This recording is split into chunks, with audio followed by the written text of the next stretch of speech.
Cockroach जनता पार्टीच्या अभिजित दीपकेंवर राष्ट्रद्रोहाचा गुन्हा दाखल करा, सुधाकर गायकवाड यांची मागणी.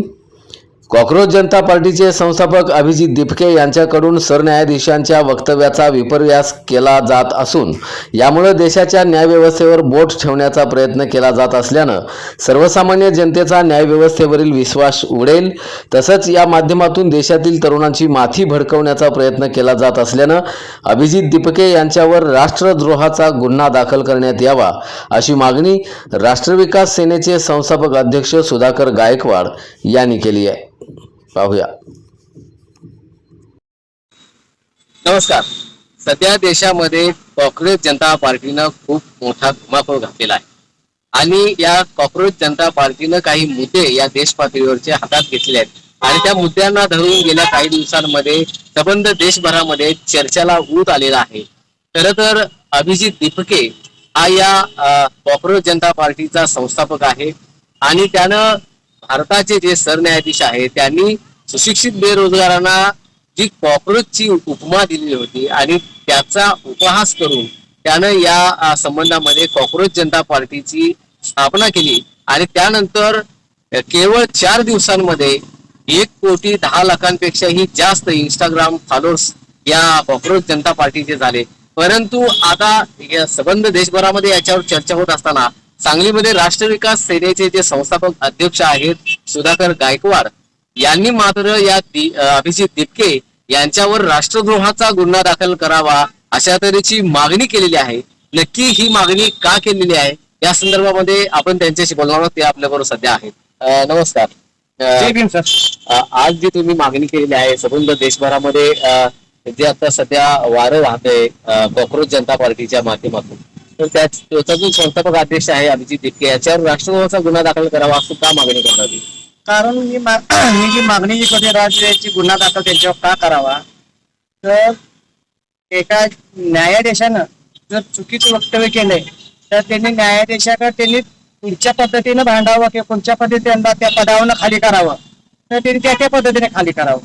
पण दुसऱ्या न्यायाधीशावर त्यांनी सांगतात की तो रिटायर झाल्यानंतर ते खासदार होणार, मग त्यांनी त्या हौसेपोटी त्यांनी आदेश चुकीचा देतात, तर असं सर्वसामान्य जनतेचा न्यायालयाचा विश्वास उडल.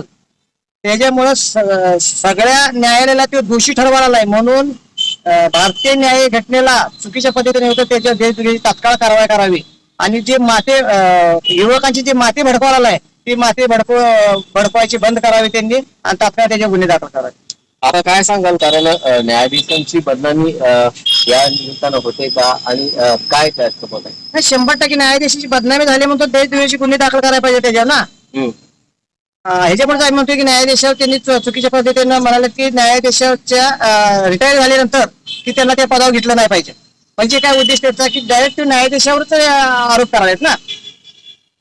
कुठेतरी असं वाटतंय का की त्याचं अभिजित जे बोलणं आहे ते कुठेतरी आता देशाची जी अवस्था आहे, आपल्या देशामध्ये जी व्यवस्था आहे त्याच्या विरोधात कुठेतरी बोलतोय आणि तरी सुद्धा अशी मागणी होते. देशाची व्यवस्था जर म्हटलं तर त्यांचं पद्धत बोलायला ते बरोबर बोलायला, पण जी कॉक्रोच म्हणून जी 2 कोट 3 कोट लोक जे त्यांना जमा झालेले आहेत किंवा त्यांना फॉलो करतात किंवा त्यांना चांगलं काम म्हणतात, त्या लोकांनी 50,000 लोकांनी सांगावं की एखाद्या खासदाराचं आमदाराचं महानगरपालिका पंचायत समितीच्या उमेदवाराचं मी पैसे खाल्लं नाही किंवा मताला पैसे घेतलं नाही त्यांनी सांगावं. 50,000 लोकांनी 2 कोटी लोक तुम्हाला जमा झालेत ना, तर 50,000 लोकांनी त्यांनी सांगावं की मी कोणत्याच खासदाराचं पैसे घेतलं नाही, कोणत्याच प्रचाराला गेलो नाही, कोणत्याच रॅलीला पैसे शेवट गेलो नाही. ही सगळे खाऊन मागं लागलेले लोक आहेत. ह्याच्यामुळे काय माहितीये की त्यांनी आपलं शहाणं बनावं. आता काय अवस्था येईल असं वाटतंय तुम्हाला? कारण जो अभिजित आहे तो परदेशामध्ये राहतोय, परदेशातून हलवतोय तो आणि तिथूनच हे अकाउंट त्यानं काढले, जनता पार्टीचं काम त्यानं सुरू केलेलं आहे आणि इकडं असतानाही आपल्या भारतामध्ये जे काही वातावरण सध्या निर्माण झालेलं आहे ते एकंदरीत पाहता काय वाटतं?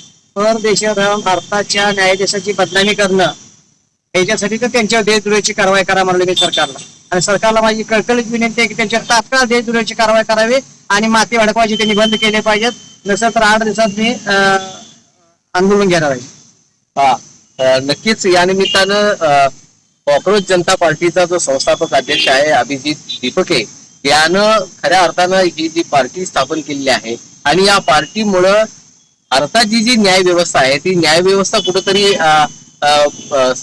उजेडात आलेली आहे आणि त्यामुळं न्यायाधीशांना तो दोषी ठरवतोय आणि खरं तर संविधानाचा जो कणा आहे तो न्यायालय आहे आणि या न्यायाधीशांनाच जर तुम्ही दोषी ठरवत असाल तर अशांवर या दीपिकेवर राष्ट्रद्रोहाचा गुन्हा दाखल झाला पाहिजे अशा तऱ्हेची मागणी सुधाकर गायकवाड यांनी केली आहे.